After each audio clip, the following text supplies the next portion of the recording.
చేస్తున్నాడో ఆయన ఆ గ్రామంలో చదువుకున్నాడు, ఆ స్కూల్లో చదువుకున్నాడు. ఆయన 1974లో అమెరికా వెళ్ళి అమెరికన్ నేవీలో పనిచేశాడు డాక్టర్గా. ఆ తర్వాత 85-87 తానా ప్రెసిడెంట్గా పనిచేశారు. ఆ తర్వాత ఆయన ఎన్నో కార్యక్రమాలు, ఇప్పుడు ప్రధానమంత్రిగా మీరు అందరూ ఫిలింలో చూసుకుంటారు ఆయన గురించి. అయితే ఒక 1 మంత్ బ్యాక్ ఆయనకి మనకు అదృష్టం ఏంటంటే ఆయన కబడ్డీ ప్లేయర్ అవుతారు. ఆయన 30 రోజుల క్రితం మన భాస్కర్ నాయుడు గారిని కలిసి ఆయనే అడ్రస్ తెలుసుకుని భాస్కర్ గారి దగ్గరికి వచ్చేసి ఒక టోర్నమెంట్ చేయాలని చెప్పేసి సార్ని అడిగినప్పుడు అది మళ్ళీ మా ద్వారా నేను స్టేట్ జల్లబడి దృష్టికి తీసుకెళ్ళడం జరిగింది. తీసుకెళ్తే ఆయన ఒకటే చెప్పాడు, ఎంత ఎక్స్పెన్సివ్ అయినా నేను సిద్ధంగా ఉన్నాను. మీ అందరికీ తెలిసినదానికి తన అమెరికా పర్యటన ఒక 1 వీక్ వాయిదా వేసుకున్నాడు గవర్నమెంట్ గురించి. కాకపోతే మేము అనుకున్న ప్లాన్ ప్రకారం ఏంటంటే వర్షాలు రావడం, మళ్ళీ 7వ తారీఖున టోర్నమెంట్ ఓపెన్ అవుతలేదు. ప్రెసిడెంట్ సెక్రటరీ కూడా చాలా డిస్కస్ చేసింది. ఒకనొక పీరియడ్ 7 కూడా మళ్ళీ పోస్ట్ పోన్ చేద్దాం అనుకున్నాం. కానీ అప్పటికే 13 జిల్లాలో అమ్మాయిల అబ్బాయిల టీమ్స్ అన్నీ కూడా ఇక్కడ ట్రైనింగ్ అయి ఉంటాం. మళ్ళీ వాళ్ళ రిజర్వేషన్ చేసుకోవడం మాకే మనసు అంగీకరించలేదు. మళ్ళీ ఒకసారి పోస్ట్ పోన్ చేసే ధైర్యం మేము చెప్పలేక మేము ముందుకు సాగాము. ఈ క్రమంలో ఏంటంటే ఫస్ట్ ఆఫ్ ఆల్ ఏంటంటే అక్కడ అకామిడేషన్ లేదు. ఒక 12-13 కిలోమీటర్ దూరం నుండి ఒంగోలులో ఏ ప్రేఫర్ మ్యారేజ్ షెడ్యూల్లో ఏ హోటల్లో కూడా అన్ని రూమ్స్ దొరకలేదు. ప్రతి హోటల్లో 10-12 రూమ్స్ మేము తీసుకోవడం వల్ల ప్లేయర్స్కి అకామిడేషన్ వేరే స్టేజెస్కి వచ్చింది. అఫీషియల్స్ కూడా అందరికీ ఒకే చాలా అవుతాయి. ఈ క్రమంలో విషయం ఏంటంటే మా భాస్కర్ మాస్టర్ గారు తప్ప రిమైనింగ్ సభ్యులందరినీ కూడా మేము బయట ఎంప్లాయ్మెంట్లో ఉన్నాం. ఆయన ఒక్కరే పాపం ఈ వయసులో కూడా ఆయన తన ప్రతిస్పందనలు చేసుకుని చాలా ప్రెజర్కి లోనే చేస్తున్నారు.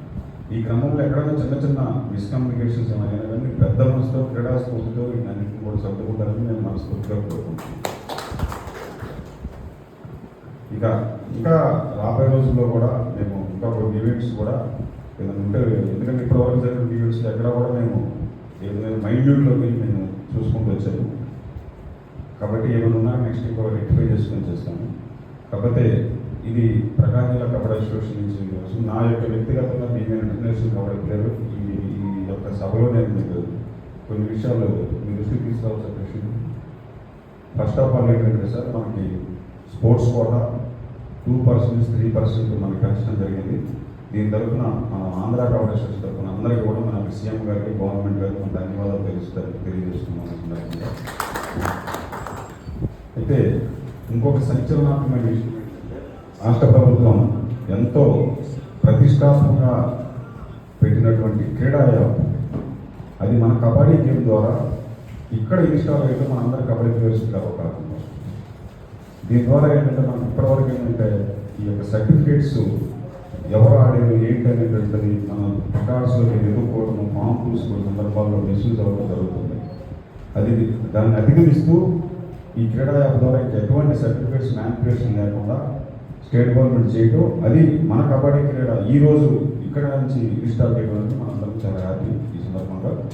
అట్లాగే నేను ఇంకొక అంశం సార్, ఇప్పుడు రిక్రూట్మెంట్ ఈ స్పోర్ట్స్ కూడా సర్టిఫికేట్స్ మనకు రిక్రూట్మెంట్లో ప్రతి చోట ఉపయోగపడుతున్నప్పుడు మీరు గమనించాల్సిన అంశం ఏంటి, జీవోఎస్ నెంబర్ 74 ప్రకారము ఎవరైనా నేషనల్స్ ఆడితే ఆ నేషనల్స్ అనేటువంటి క్యాండిడేట్ యొక్క బ్యాకప్ సర్టిఫికేట్ చాలా ఇంపార్టెంట్. ఆ బ్యాకప్ సర్టిఫికేట్ ఉంటేనే నేషనల్ సర్టిఫికేట్ వ్యాలిడిటీ ఉంటుంది. కాబట్టి ఈ నేషనల్ సర్టిఫికేట్లో, ఈ బ్యాకప్ సర్టిఫికేట్లో ఎటువంటి కన్ఫ్యూజన్ లేకుండా ఉండాలంటే కొత్త జిల్లాలు కూడా అవుతుంది. కాబట్టి ఎవరైతే ఎక్కడైతే స్థానికత కలిగి ఉంటారో ఆ క్రీడాకారులు అదే జిల్లాకి ఆడేటట్టుగా మీరు ఒక జీవో పాస్ చేయవలసిందిగా నేను మీ అందరినీ కోరుకుంటున్నాను. ఎందుకు అవుతుందంటే అలా చేయకపోవడం వల్ల రిక్రూట్మెంట్స్ 3 రకాలైన: state level recruitment, zonal level recruitment, district level recruitment. Zonal level రిక్రూట్మెంట్లో కానీ డిస్ట్రిక్ట్ లెవెల్ రిక్రూట్మెంట్లో కానీ వాళ్ళ యొక్క బ్యాకప్ సర్టిఫికేట్ ఆ జిల్లాలో లేకపోతే, ఫర్ ఎగ్జాంపుల్ ఒక అభ్యర్థి కానిస్టేబుల్కి అప్లై చేస్తే అతను నేషనల్స్ పార్టిసిపేట్ చేస్తుంటాడు. ఆ నేషనల్స్ బ్యాకప్ సర్టిఫికేట్ ఏమవుతుంది, ఆ జిల్లా సర్టిఫికేట్ అవుతుంది. ఆ జిల్లా సర్టిఫికేట్ కాకుండా అతను ఆ బ్యాకప్ సర్టిఫికేట్ వేరే జిల్లా నుంచి ఆడి ఉంటే ఆ జిల్లాలో ఉన్నటువంటి అథారిటీస్ దీని మీద కంప్లైంట్ చేస్తే వాళ్ళ యొక్క ఈ మనకు రావాల్సిన పోస్ట్ ఇంకొక గేమ్కి వెళ్ళేటువంటి అవకాశం ఉంది. కాబట్టి ఇది ఫ్యూచర్లో టెక్నికల్ ప్రాబ్లం లేకుండా ఉండాలంటే ఇక్కడ ఏ ప్లేయర్ ఆ జిల్లాకు ఆడే విధంగా అదర్వైజ్ ఇంకో జిల్లాలో అతను కనుక అక్కడ పోయి రెసిడెన్షియల్గా ఉంటుంటే అక్కడ ఆడితే అభ్యంతరం లేదు. అట్లా కాకుండా మనం వేరే జిల్లాకి కాకుండా వాళ్ళ జిల్లా కట్టడం నేను వైపు నుంచి నిర్ణయం తీసుకోవాల్సిందిగా నేను కోరుకుంటూ ఈ అవకాశం ఇచ్చిన మీ అందరూ కూడా నాకు ధన్యవాదాలు తెలియజేస్తున్నాను. Thank you very much. Thank you so much.